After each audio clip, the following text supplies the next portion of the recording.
बड़ी प्यारी सी बात कही है एक साधक ने कि कोई हमारी यादों में समा जाए, निकलता ही नहीं है, तो उसको अपनी यादों से हम कैसे हटाएं।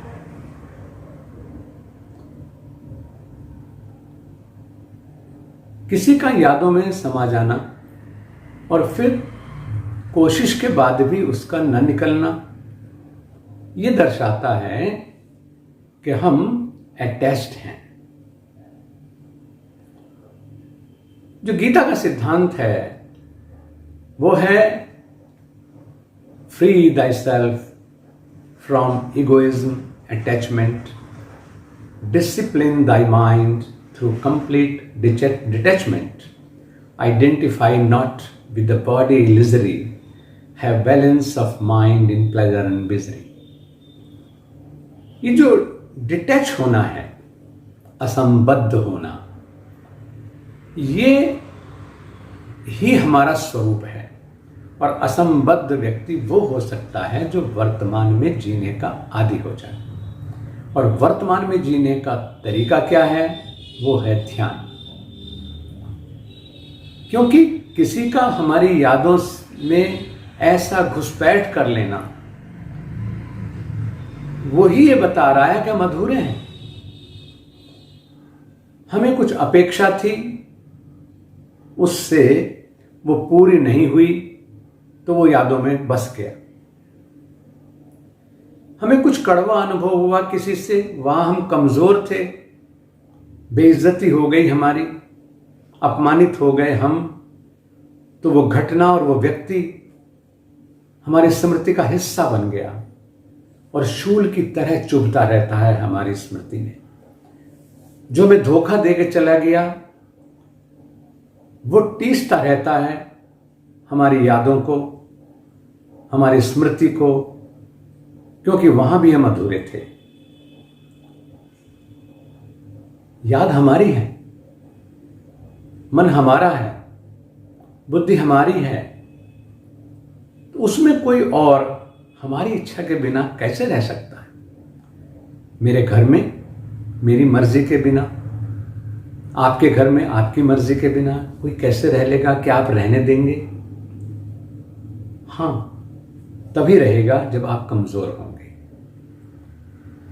अध्यात्म वो चीज है जो हमें अपने आप को, अध्यात्म वो विद्या है जो हमें अपने आप को, अपने सामर्थ्य को समझने, जानने और उपयोग करने का रास्ता दे देती है। ध्यान के माध्यम से, साधना के माध्यम से, जिसमें हम अपने तन को भी साधते हैं, अपनी इंद्रियों को साधते हैं, अपने मन को साधते हैं, और उसको साधने के लिए जो सबसे जरूरी चीज है उसकी क्षमताओं को जानना, और उसकी क्षमताओं को जान करके उसको पूरी तरह से व्यस्त कर देते हैं। क्यों? क्योंकि जो ये स्मृति है जिसको हम कह रहे हैं कि मेरी याद से वो निकलता नहीं है, वो इसलिए कि हम भूत में रहने के आदी हो गए। मैं दुखी रहता हूं, बेचैन रहता हूं, इसलिए क्योंकि मैं भविष्य में रहना चाहता हूं। लेकिन अगर हम भविष्य की चिंता छोड़ दें, सपनों में जीना छोड़ दें, कल्पनाओं में जीना छोड़ दें, तो हम वर्तमान में जिएंगे। और जो व्यक्ति वर्तमान में जीने का आदी हो जाता है, उसके पास फुर्सत नहीं होती भूत में खोने की या भविष्य की कल्पनाओं में अपने आप को बेचैन करने की। सामर्थ्यवान बने, मजबूत बने, मजबूर नहीं। और इसके लिए रास्ता है योग का, कहे ध्यानावस्थित तद्गतेन मनसा, कि हम प्रतिदिन ध्यान का अभ्यास करें, आनंदमय स्वरूप में अपने रहें।